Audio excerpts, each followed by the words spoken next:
चालणे ही एक नैसर्गिक क्रिया आहे.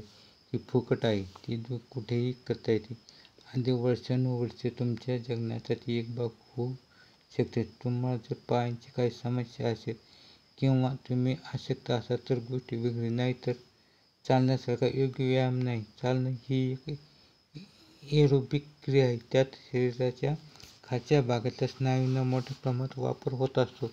त्याचे फायदे जास्त प्रमाणात आहे, त्याचे तोटे कमी प्रमाणात आहे. नेहमी वेगाने आणि जास्त अंतर चालण्यात अनेक फायदे आहेत. चला तर जाणून घेऊ चालण्याचे फायदे. चालण्यामुळे हृदयरोगाचा धोका कमी होतो.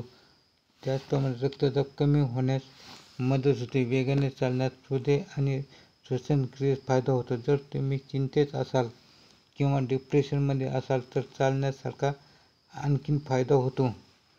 तर शरीराचे वजन घेऊन आपण दिवसभर चालतो, त्यामुळे शरीराच्या हाडांची शक्ती वाढते. त्यामुळे हाडे लवकर ठिसूळ होत नाहीत. रोजच्या रोज चालण्याने स्नायू बळकट होतात, विशेषतः पाय, बोटं, कंबर. यामुळे शरीराचं संतुलन चांगलं राहतं. चालण्यामुळे स्नायूमध्ये लवचिकता निर्माण होते.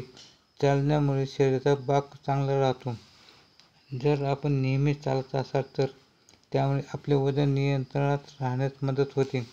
आपण वेगाने चाललो तर आपल्या शरीराची ऊर्जा खर्च होते, त्यामुळे आपले वजन कमी होते. सकाळी चालण्यामुळे आपल्या भुकेवर सुद्धा नियंत्रण ठेवण्यास मदत होते. अनेक अभ्यासांती असे आढळून आले आहे की आपल्या चालण्यामुळे साखरेचे प्रमाण नियंत्रणात राहतं, त्यामुळे शरीरातील फॅट वाढत नाहीत.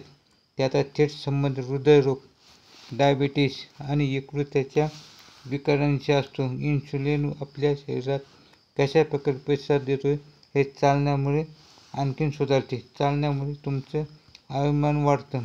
चालण्यामुळे आयुष्याची 15-16 वर्षे वाढतात. जास्तीत जास्त आपण चाललो की मृत्यू येण्याचा धोका कमी होतो.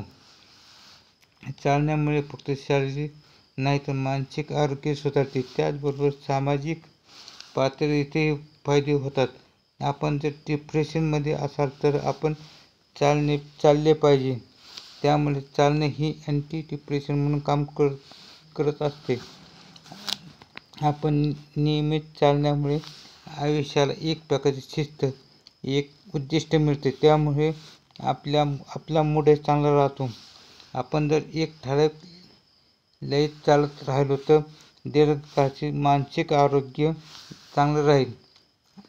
आपण जर मोकळ्या हवेत फिरायला गेलो तर व्हिटॅमिन डी च्या पातळीत चांगली सुधारणा होते. याचे कारण असे की आपल्या शरीरावर सूर्यप्रकाश म्हणजे त्वचेवर पडतो, त्यामुळे व्हिटॅमिन डी ची निर्मिती होते. पण इथे एक काळजी घेतली पाहिजे, ती अशी की व्हिटॅमिन ची कमतरता असेल तर स्नायूंची शक्ती कमी होते, त्यामुळे शरीराचे संतुलन बिघडण्याची शक्यता असते. आपण जर आपल्या जवळपास एखादे धरण किंवा नदी असेल तर आपण त्याच्या जवळपास चाललो तर IgE हे प्रतिपिंड शोधण्यास मदत होते. त्यामुळे आपल्या तोंडाचे आरोग्य सुधारण्यास मदत होते. आपल्या तोंडामध्ये लाळ तयार होण्यास मदत होते. त्याचबरोबर नाक, अन्ननलिका याचे आरोग्य सुधारण्यास मदत होते. त्याचबरोबर आपली रोगप्रतिकारशक्ती सुधारण्यास मदत होते. त्याचबरोबर आपले फुफ्फुसाचे कार्य सुधारते.